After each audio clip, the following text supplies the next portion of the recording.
The airport always hums with a peculiar electricity, a mixture of anxiety, routine, and the ticking rhythm of countless journeys unfolding at once. Shoes shuffle against the glossy tiles, announcements echo overhead with robotic calm, and families clutch boarding passes like lifelines. But every so often, amidst the order, a storm builds from something small, until it dominates the entire terminal. Today, the storm's name was Karen. The voiceover drops in heavy, airports reveal character, sometimes patience, sometimes panic, and sometimes a meltdown so loud the whole world watches. Karen's entrance was less of a walk and more of a charge. She dragged a tote bag bulging with oversized bottles and cosmetics, its strap digging into her shoulder, her face already tense as if the very walls had offended her. She reached the security checkpoint with quick, angry strides and slapped the tote onto the conveyor belt like a challenge. The TSA officer on duty, voice soft but firm from years of repetition, recited the usual line, "Ma'am, liquids must be under 3.4 ounces, in a clear bag."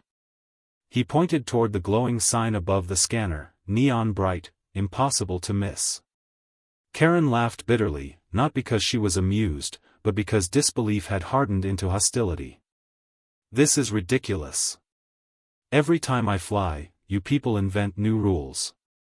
I flew last year with this exact perfume, and now suddenly it's a crime?" Her hand flung outward, gesturing so violently that the passengers behind her leaned back instinctively. Her voice carried across the hall, climbing over the hum of trays sliding into the X-ray machine. The officer maintained his composure. "Ma'am, this isn't new. The liquid policy has been the same for years."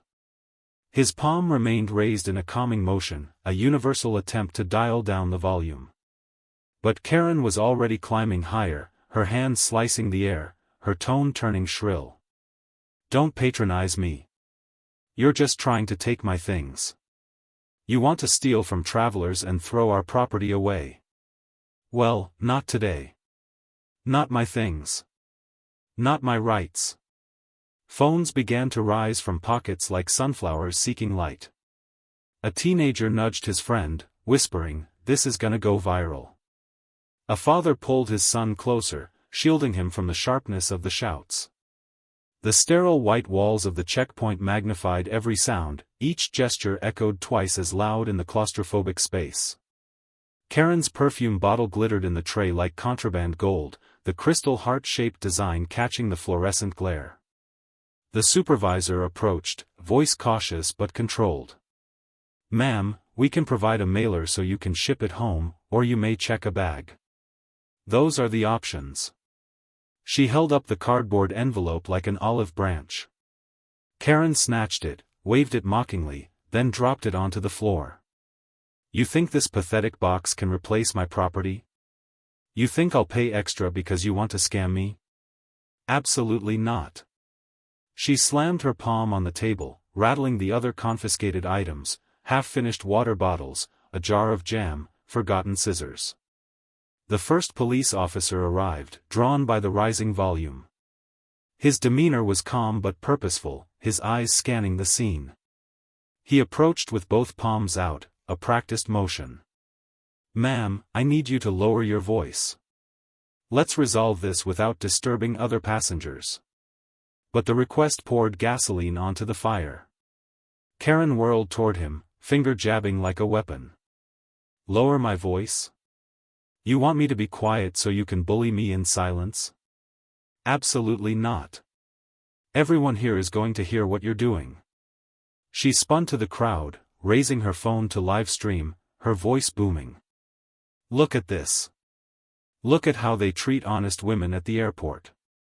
Look at the harassment." The officer kept his tone measured. "Ma'am, I'm not here to harass you. I'm here to keep this line moving. Please cooperate." His words were steady, but Karen's body shook with defiance. Her arms waved, her hair shook loose, her mouth open wide in furious monologue. The passengers trapped in line began muttering. A businessman whispered harshly, "We're going to miss our flights because of her." A child began to cry, covering his ears as Karen's volume rose. Phones multiplied, capturing every gesture, every shout. The scene had crossed from annoyance into spectacle. The TSA officer pulled the perfume bottle from the tray, holding it delicately but firmly. "This item cannot go through." He set it aside in the discard bin. Karen screeched, lunging forward. "Don't you dare touch my property." She grabbed the bottle, clutching it to her chest like a treasure. Her finger shot back at the officer, inches from his vest. "Thief! Liar! This is mine." The police officer took one step closer, his presence no longer simply calming but commanding. "Ma'am, put the item down." His hand gestured downward, the signal clear. The crowd leaned in, breaths held. Karen raised the bottle higher, like a symbol of rebellion, her arm trembling with rage. "You'll have to drag it from me." Phones clicked, passengers gasped, the hall itself seemed to hold its breath. The officer didn't flinch. "Ma'am, this is your last warning." His voice cut through the chaos like steel through fabric. Karen's face twisted, red with fury, her mouth releasing another barrage of accusations, harassment. Abuse. "I know my rights." Her arms flailed, her body jerking with every shouted word. She pointed at the crowd, demanding sympathy, but found mostly annoyance, impatience, and cold stares. The second police officer arrived, taller, broader, his voice booming with authority. "Enough. You will put the item down now, or you will be escorted out of this checkpoint." The word escort ricocheted through the space. Karen shook her head violently, clutching the perfume tighter. "Escort me? That's what you want, isn't it? To make an example out of me, to humiliate me in front of everyone?" Her voice cracked, shrill and loud, echoing like feedback through a microphone. The child cried louder, his mother whispering apologies to the officer. Travelers groaned audibly, some shouting, "Just take her away already." But Karen fed on the attention. She turned her phone camera back on herself, shouting into it as if narrating a revolution. "Look at this. This is oppression. This is how they treat paying customers." Her gestures grew wild, her voice nearly a scream, her body shaking with the intensity of her performance. The officers stood their ground. One raised his palm higher, commanding stillness. The other pointed directly to the exit, his voice firm, "Ma'am, put the bottle down and step away. This is non-negotiable." The hall was no longer a place of transit. It was an arena of conflict.